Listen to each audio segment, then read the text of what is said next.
Folks, welcome back to another episode of the Corporate Cowboys podcast. As always, your host, Alex. Another proof of life. Today's Wednesday, February 22nd, 2023.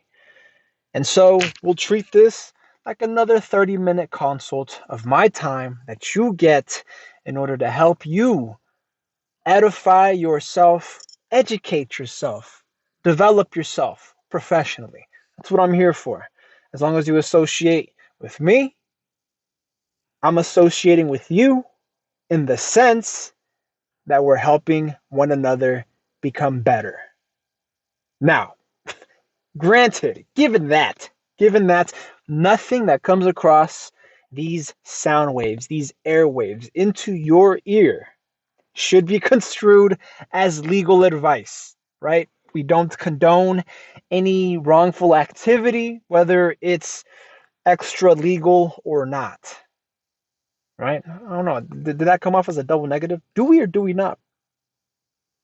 Okay, so we don't promote. We don't promote it, but I'll go ahead and say we don't condone it either.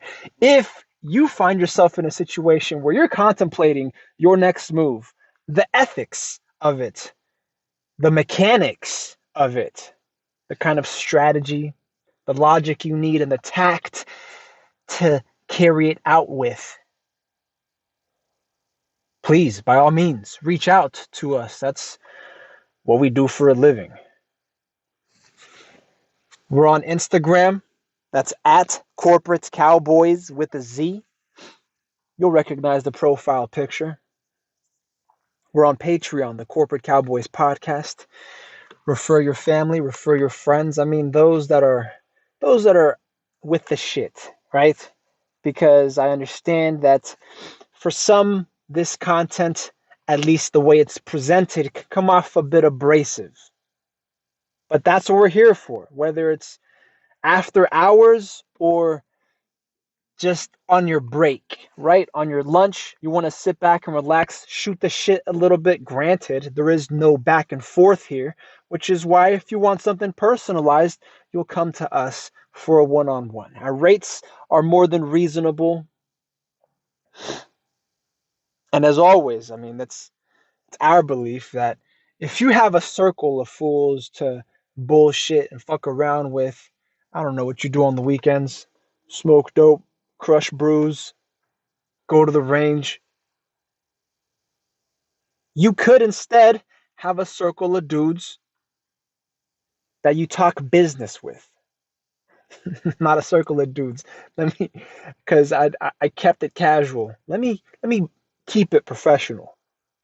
Instead, you could have a circle of professionals, associates, borderline friends that you could come to with ideas, with concerns, with questions about moves to make inside and out of corporate in order to position yourself for the future, to increase and protect your livelihood professionally. And of course, that ought to bleed into your life personally. And so, without further ado, today's question for this episode is coming from r/career advice. Yeah? And the question is asking, what is the best way to write a resignation letter? Man, that's always a mixed bag, you know?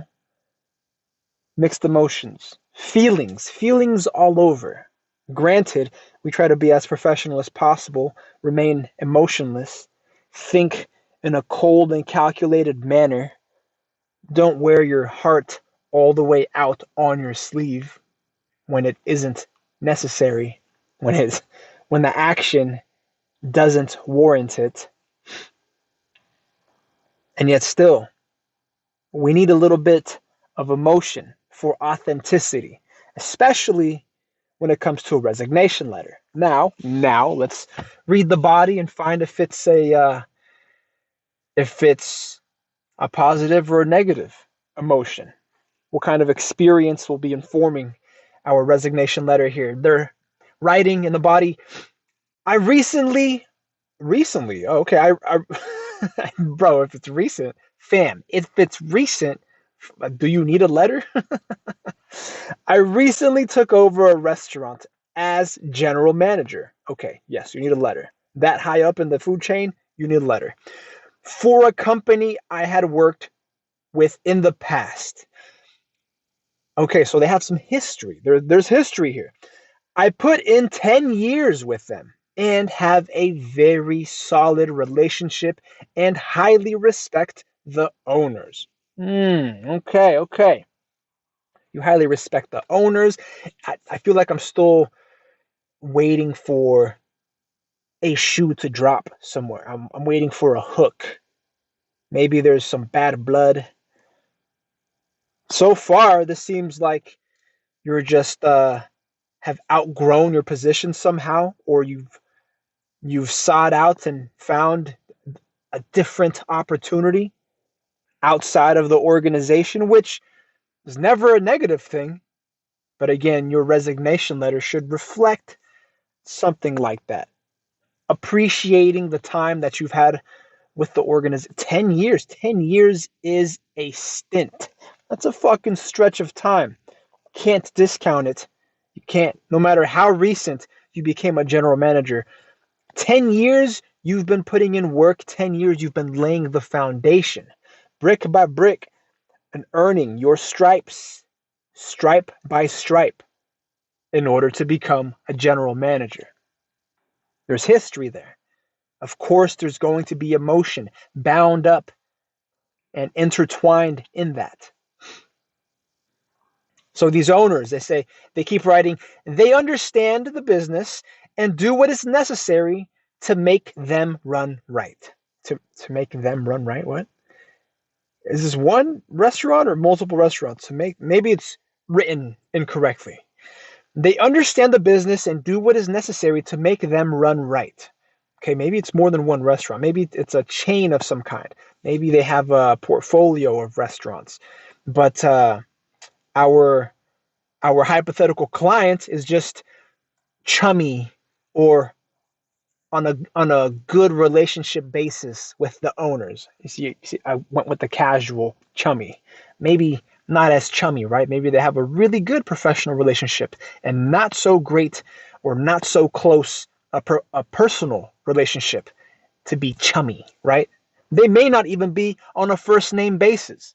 There are some associates that I keep that we aren't even on a first name basis. You see, that's fucking professional. And some of them I would trust with to hold me down with knives and guns. And again, we're not even on a first name basis. Professional. They understand the business and do what it takes and do what is necessary to make them run right. Nice. I took over a restaurant. A restaurant. Okay, so then to me, the context implies that they have multiple in their portfolio.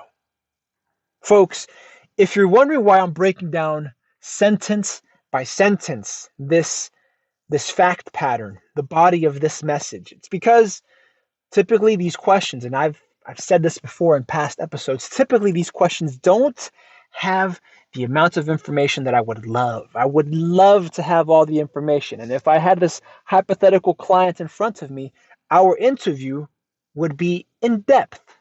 It would be back and forth, question and answer, follow up question, answer, follow up question to that, another answer. Why? Because information matters.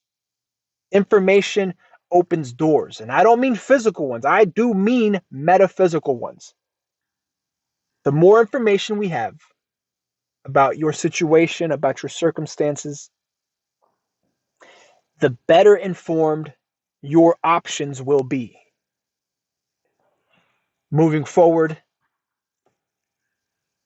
professional development strategies in order for you to get ahead. So they say, so again, if you find me tearing apart these questions sentence by sentence, line by line. It's because now I'm having to make inferences, not so much jumping to conclusions. And as much as I dislike making assumptions, I could at least make a reasonable inference. If I don't have the information, the inference is there to make.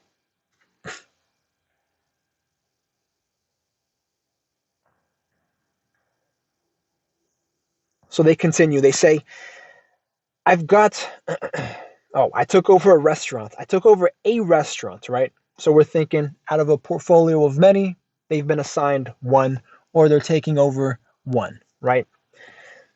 I took over a restaurant that was struggling terribly in every aspect possible. I've got the place turned around, but if I'm honest with myself, I hate the job. Man, that sucks. It sucks to hear. It sucks to hear. There are some folks who do it for the love of the game, and then there are those folks that do it for the money. And sometimes when you do it for the money and it's what you thought you were really after, it turns out you get to a point where you realize that you are not satisfied, no matter how much money you make.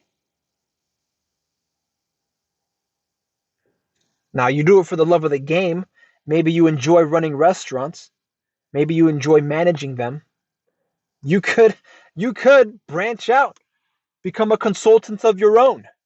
You now know how to turn restaurants around. Can you make that a process? Can you make that a method? Can you create a methodology? Put it down on paper, create a manual, a manuscript of sort. If you can, you can go into business for yourself as a professional. Otherwise, expect expect to manage restaurants. Expect to just be a general manager of restaurants.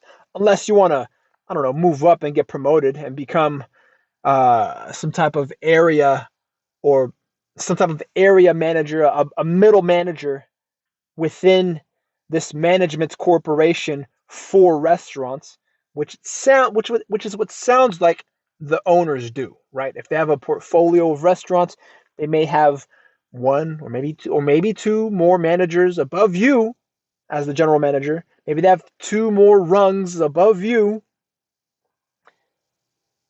that subordinates like you as a general manager report to somebody, and then they kick up numbers to somebody else before it finally gets to the owners. But in this scenario, it does not sound likely because they are writing about the owners directly, right? So it sounds like this person is just a general manager in a restaurant within the portfolio, and they report directly to the owners, right? I mean, that there could be some type of executive assistant in the way that helps coordinate reports as they arrive for the owners. But I mean, again, that's higher level technical thinking, and we don't have the hypothetical clients in front of us to ask them this, but it is relevant, and we would like to know. But again, you want you want to find out or you want to know, ask yourself. These are perfect questions to be. These are great questions to be writing down if you're taking notes. Mental notes. You don't need a pencil and paper, right? Take notes. And if you run out of questions to ask yourself, consider reaching out, right? That's where we can help. Give you a corporate Cowboys perspective. Perspectives that you may or may not have considered previously, contemplated, and how they might interact with your plans, with your strategies. Just a way to augment yourself and augment your professional development. It says here, I've got the place, continuing then. Sorry, I went off on a little tangent, on a mini tangent there with that higher level analysis. I've got the place turned around, but if I'm honest with myself, I hate the job. I've got a stay at home wife and two daughters under the age of 5. It's not a good fit. Jeez. Well, I'm not going to comment too much so I don't disclose too much about myself. But when you have dependents, and what I mean by dependence is when you have people that depend on you at home, folks that stay at home, folks that you have to feed, you have mouths to feed, quote unquote, bills to pay. When you have bills to pay, mouths to feed, and more so when you have people at home that depend on you and that want your individual involvement in their lives. I mean, shit, you're a father. You should you should help raise your children to some extent. You should contribute to the life at home to some extent. It makes sense. It makes sense. Being the general manager of a restaurant may or may not lend itself to that type of life, to the ideal family home life. It's possible. I mean, to keep from resigning, which is eventually what this body of eventually what our hypothetical client wants to do or is thinking of doing, to keep from resigning, you could pitch it to the owners to get you an assistant manager, eh? An assistant general manager, even if you want to up the ante a little bit. So you split the duties, and you may have to split the pay, right? Unless you find some way to formulate, to craft this position where you are still indispensable, where you are still needed. Again, you have the option to go consultancy, turning around these restaurants. And if they need your help, you could swing through with personal, professional services. On top of, now you're free to consult for the other restaurants in these owners' portfolio, right? If you have such a solid relationship with them, if they didn't see the transformation as it happened, as you turned the restaurants around, which, if they were there to witness it and they were there to document and record it, they could probably craft, create, reproduce a blueprint of sorts and maybe may not need you. But if they were not there, shit, this becomes your trade secret. This becomes your work product. Something you can market. Otherwise, I mean, shit, go the assistant manager route. Pitch the position for an assistant manager, especially if you've turned the restaurant around and it's now become profitable, what you can't hire another hand to handle more menial administrative duties and leave you the more executive tasks, the more executive obligations as a general manager. That way, you could have quote unquote bosses' hours. Easy 9 to 5. Let them take the night shift, the dinner shift, and just cash in at the end of the night. There's ways around it. You don't have to leave your post. You don't have to fall on your sword when you first think you do. It's not always necessary. It says, I got the place turned around, gotta stay at home. It's not a good fit, they say. And while finances are better, I don't think it's a long-term solution for me. I just gave you a solution. I gave you 2 fucking solutions, not even 5 minutes ago. If that offends you at all, I mean, it shouldn't be offending you. It's not meant to offend you. Again, You come into this podcast, you listen to these episodes, is as if we're sitting in a circle and you pitch me this question. Now I'm repeating the question back to you line by line. And we're just bullshit. We're just shooting the shit. Granted, you can't talk back, and that might be ideal, right? That might be ideal so you can finally sit and listen. But it's 30 minutes that I have to fill. And it could come off as a stream of consciousness, but I've done this enough. I've done this enough where I can be professional about it. So this isn't a bullshit hour. This is an hour for professional development. And it's 30 minutes at that. It's not even an hour. It's a 30-minute free consult. I call it a consult because it's professional education in my mind. That's what you're coming here for. But truth be told, this is what I do to bullshit, to shoot the shit, shoot the breeze. This is what I do with my associates.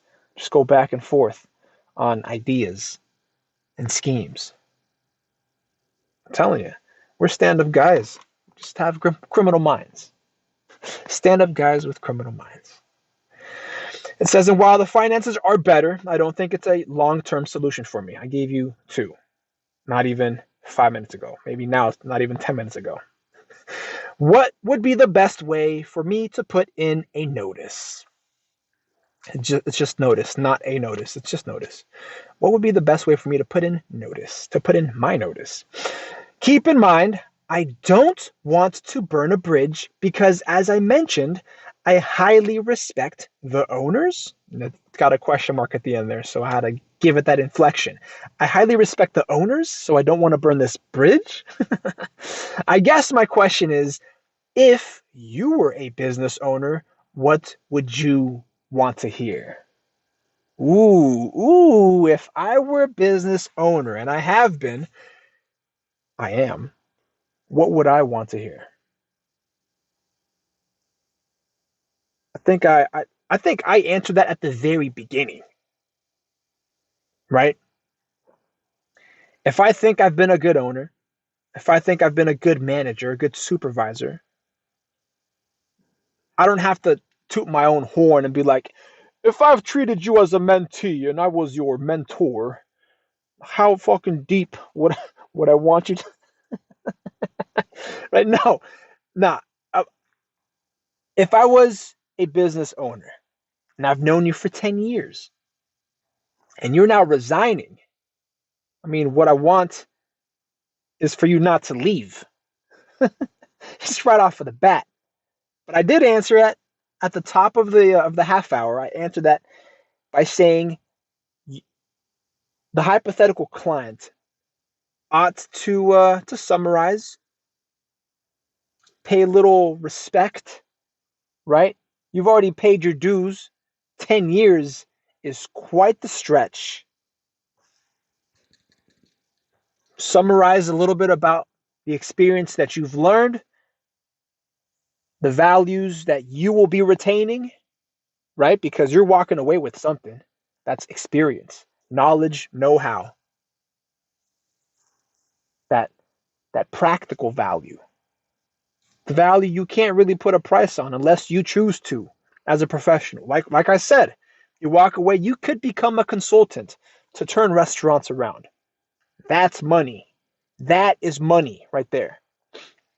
I'm giving you the keys. I'm giving you the keys to your own kingdom. Now you got to start with the door. You have to build the door outward for the fucking key to work. Or the door inward, depending on how you think your entry or exfil out of corporate will work. There's many ways around this. This is a marvelous metaverse, and applying what you know to get what you want. You don't have to leave, right? You don't have to leave. But if it's just the resignation you're after, if the advice is just What do I write in this resignation letter? Fam, there are templates on Google. Is that what you wanted to hear? There's fucking templates on Google. Go fucking rip one off. Change a couple of words in it. If the owner's name is David, put David. Hey, David, just change the Dear David and fucking send it. Burn bridge. You don't want to burn bridges? That's 10 years. That's 10 years. At least mitigate it some, right? If you're on your way out, why not reduce your responsibilities there? Have them hire an assistant manager like I mentioned. You never know. You might see some slack. You might see some extra slack, some extra capacity added to your end. And you can continue building in that owner's portfolio. You can continue building value. Maybe you move on to manage 2 restaurants, manage 3 restaurants, install assistant managers in all of them, and you're just kicking back, collecting a check, and consulting. You could be an internal consultant of sorts with the title of a general manager or a different title, something you can make up. An area manager, a division manager, if it's certain types of restaurants that you run. But again, we don't have all that information. If I had the hypothetical clients, you don't think I would be walking them down these paths? They say the money's good right now, and yet in the very body, they don't give any alternatives for what they will be doing to keep money coming in. We don't know if they're just leaving and just going to start what? Collecting unemployment? We don't know. Where are they leaving to? How will they support their stay-at-home wife and 2 daughters? They got 2 kids. They have literally mouths to feed, multiple.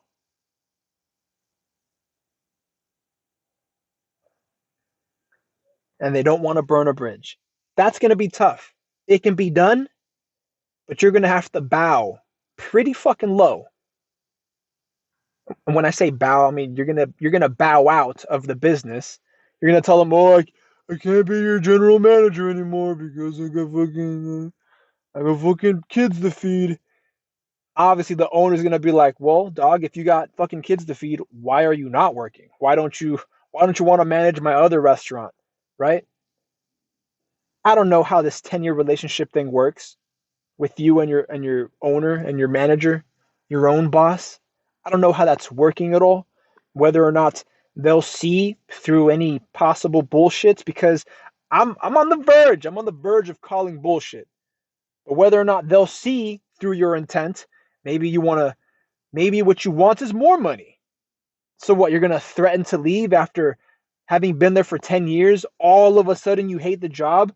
The finances are good, but if I leave now, fuck it. I'll just have no finances and have a stay-at-home wife and 2 kids to feed. Fuck it.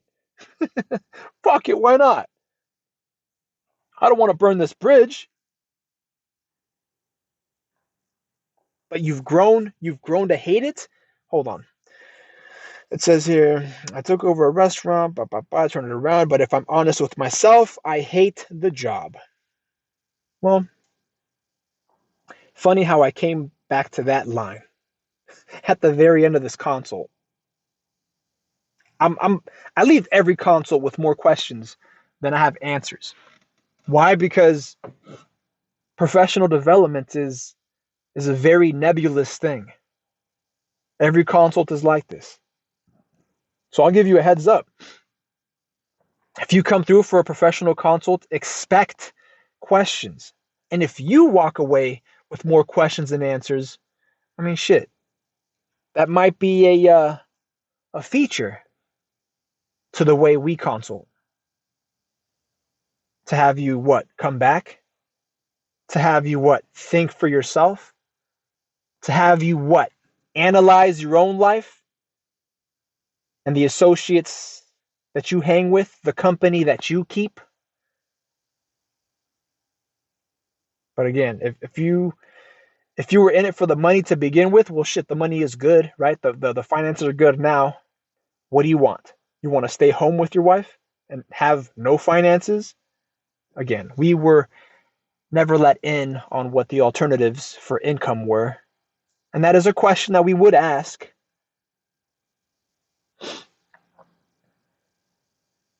But you do need a love for the game.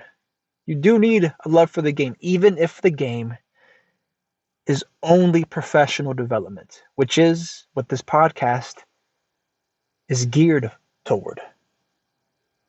That's our target demographic. Our target demographic is you, the listener, the aspiring professional. We don't care about your age, sex, gender, religion, none of that fucking bullshit, because none of that fucking bullshit matters in corporate. We are all the same in this corporate war, as businesses war. Doesn't have to be, but business is personal. So long as we take care of business, business will take care of us. I say that almost every episode. Take notes, even mental ones, right? I'll catch up with y'all later. You want to drop us a line? Shit, you can send us stuff, I suppose. You can send us hard goods, letters of sorts with words and whatnot, little valuables. P.O. Box 3372, Rancho Cordova, California 95741. And if you want to send us digital donations, there's a couple of links floating around there. There's like a Venmo, PayPal, Cash App stuff floating about. Maybe we'll set up a Bitcoin wallet. I mean, we've got personals, but those are for internal operations, right? Internal transactions. Maybe we'll set one up for the org. I don't know. We're in talks about it. How deep we want to take this mission. Take care of yourselves. How about that? I'll catch you on the next one.